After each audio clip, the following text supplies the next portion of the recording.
Last year, the government made changes that allowed first-time homebuyers the ability to get a 30-year amortization instead of the standard 25-year. The advantage being that your monthly payment is more affordable at the expense of more interest being paid over the lifespan of the loan. I've already made a video covering these changes, and I broke down the difference in interest paid over the course of both a 25 and a 30-year amortization. My opinions were mixed on it at the time because I love the idea of anything that makes housing more attainable for young people and first-time buyers, but I was concerned that this could potentially just add more demand and buyers with a higher budget to an already volatile housing market. And I also worried that some buyers could only look at the lower monthly payment cost and not the thousands of extra dollars in interest that they will pay over the course of 30 years. And while all of those points are still true, I've recently helped some buyers who have taken advantage of this and taken a little bit of a unique approach, which got me thinking about this again. What if a first-time homebuyer used the 30-year amortization to get themselves into the market? It will help lower their payment by a couple $100s, but at the end of their 5-year term, instead of just renewing and continuing on with the 30-year, could they switch it to a 25-year amortization, and could that make more financial sense? So in this video, I'm going to break down 3 price points for you to compare the cost differences as well as the difference in equity that would accumulate over the first 5 years of a 25-year amortization and a 30-year amortization, so that you can decide what's going to be the best option for you when it's time to buy your first home.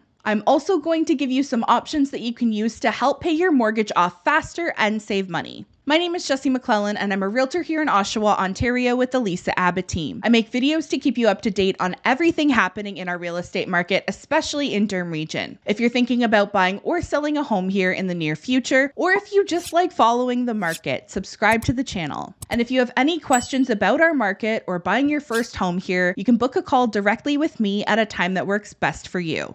I have 3 scenarios for us to look at here, but before I get too far into them, I just want to say I'm a realtor, not a mortgage broker. This is just to hopefully educate you on your options, but always speak to a mortgage professional about your specific situation. The 3 scenarios I have are for a purchase at $600,000, $700,000, and $800,000 because a lot of first-time homebuyers in Durham region are shopping in those price ranges. If you're a little bit lower or a little bit higher, this will still give you a good idea of what the difference is. In these scenarios, I'm using a 3.9% 5-year fixed rate mortgage. We're assuming a down payment of 10% of the purchase price, and I'm assuming that the property will appreciate at an average rate of 2% annually. This is well below the historical average, but given the uncertainty surrounding the market and the potential that we see more price fluctuations or a relatively flat market for a little while, I think it's a fair number to use. With all of that said, let's take a look. The first thing is the CMHC premium, and for all of these scenarios, the difference is about $1,000 to $1,400 more expensive for the 30-year amortization. This is not an upfront cost. This would be baked into the cost of the mortgage. You could decide to save longer and put 20% or more down to avoid having to insure your mortgage with CMHC and save on the premium, but insured mortgages also often get lower mortgage rates, so by the time you save the extra down payment, it may not be worth it for you.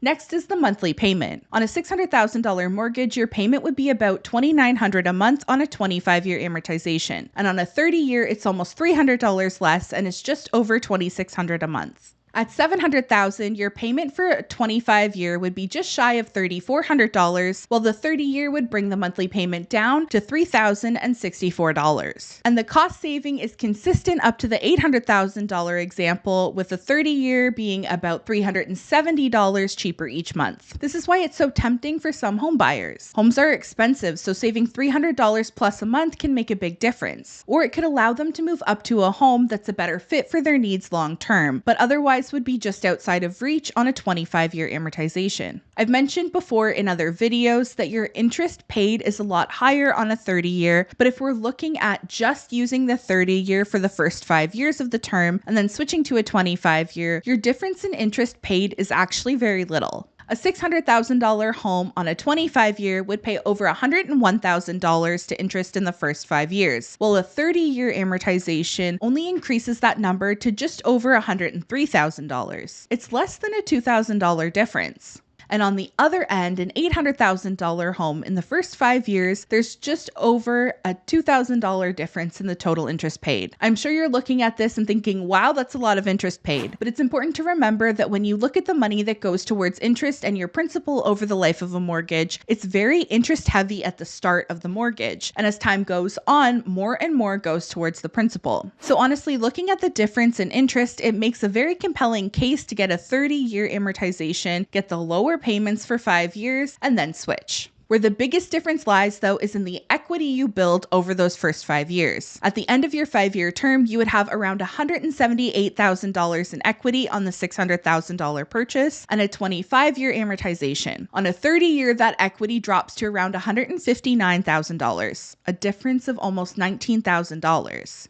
On the $700,000 property, you would have roughly $208,000 in equity on a 25-year and $186,000 on a 30-year, a difference of nearly $22,000. And of course, on an $800,000 home, you would have $237,000 on a 25-year and $212,000 on the 30-year, a difference of almost $25,000. This is where you have to decide, is this going to help you where you want to go? Is lowering the monthly payment $300 to $400 a month going to help you afford a home faster? Or maybe what's stopping you is you can afford a home on a 25-year, but maybe it's a downgrade from what you're renting. Or you just simply can't justify that high of a monthly cost for a home that doesn't quite suit your needs. So does taking a 30-year allow you to get into the home that makes more sense for you and your family?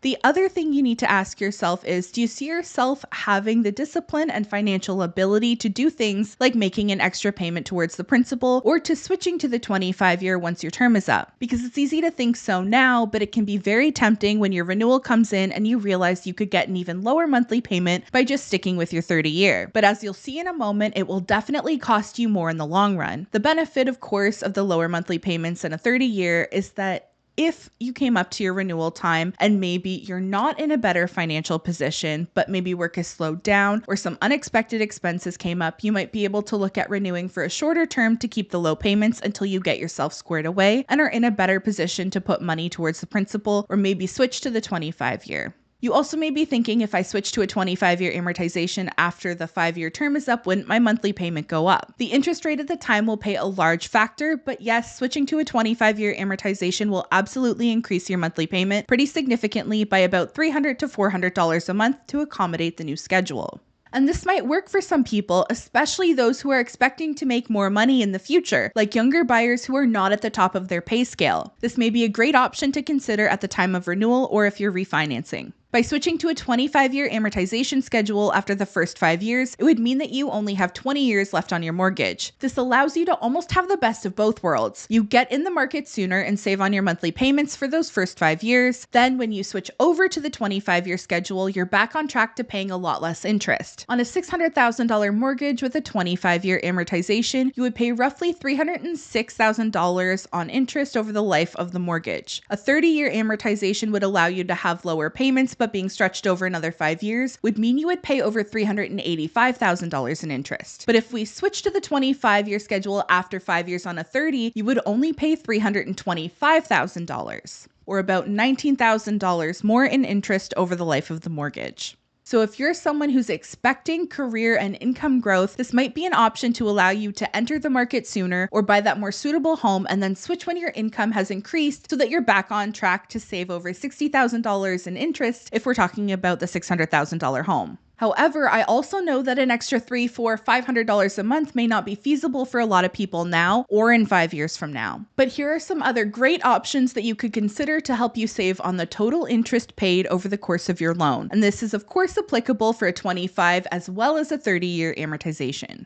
Number 1 is changing the frequency of your mortgage payments. If you're making monthly payments, consider if it would be feasible for you to make bi-weekly or weekly payments instead. Making a mortgage payment every 2 weeks instead of once a month means that you'll pay basically the same amount per month, but you'll end up paying less interest because that's 2 weeks a month that you're not paying interest on half of your monthly payment. And you'll make a built-in extra monthly payment essentially each year because instead of 12 monthly payments, you'll make 26 bi-weekly payments, which would be equivalent to 13 monthly payments. Number 2 is changing the mortgage payment amount. Mortgages can include certain prepayment privileges that allow you to pay back your mortgage faster without a penalty. One of the most common is the ability to increase your monthly mortgage payment amount by a certain percentage, usually about 10%. So maybe $400 isn't doable a month, but maybe an extra $100 or $200 a month is. This can help you pay off your loan years earlier and save thousands in interest. The only caveat is once you change your payment, it will usually be locked in so you can't revert back to your old payment. Another prepayment privilege that may be offered is a lump sum payment. Many mortgage products allow for an annual prepayment of up to 10 or 20% depending on your product. Again, maybe $400 each month is not doable, or you just don't want to lock yourself into a higher payment, but making a lump sum payment each year will also help you pay it down quicker and pay less interest overall. In the end, only you can decide if the 25 or 30-year amortization is right for you, or a mixture of the two. And just because one is the right choice for you right now doesn't mean that you're stuck with it forever. I wanted to make this video to show you that there are usually additional options that can be explored with a mortgage broker or rep to help you achieve your goals. As with any home purchase, there are going to be risks. Your employment can change, your relationship status can change, you could have kids, unexpected expenses can come up, interest rates can go up when it's time for you to renew. The list goes on. But these are the risks when buying a home regardless of what type and length of mortgage you choose. Everyone's going to have a different opinion on this. I don't think there's a right or wrong answer. It really comes down to what you're comfortable with and knowing all of the options. There are some of you that are probably really disciplined with their finances, and that extra $20,000 in equity is really going to matter to you. And I'm sure there are some of you who also look at these stats and are thinking, these are just numbers, who cares whether I have $180,000 in equity or $200,000 in equity in 5 years? It's a lot more than I have right now. But depending on what your future housing goals are and the unknowns with the market and how it will play out, that extra equity can be a huge difference maker for some, especially if you're trying to use your first home as a way to climb the property ladder and move up in 5 years. If you're looking for some great mortgage rep or mortgage broker recommendations, if you think I might be a good fit for you to help you with your home search here in Durham region, or if you are just looking to get some of your questions answered about our market, you can always use the first link in the description to book a call with me at a time that works best for you. I hope this video gave you something to think about, and if you found it helpful, hit that like button and subscribe if you enjoyed it. Thank you so much for watching until the end, and I will see you in the next one next week. Bye!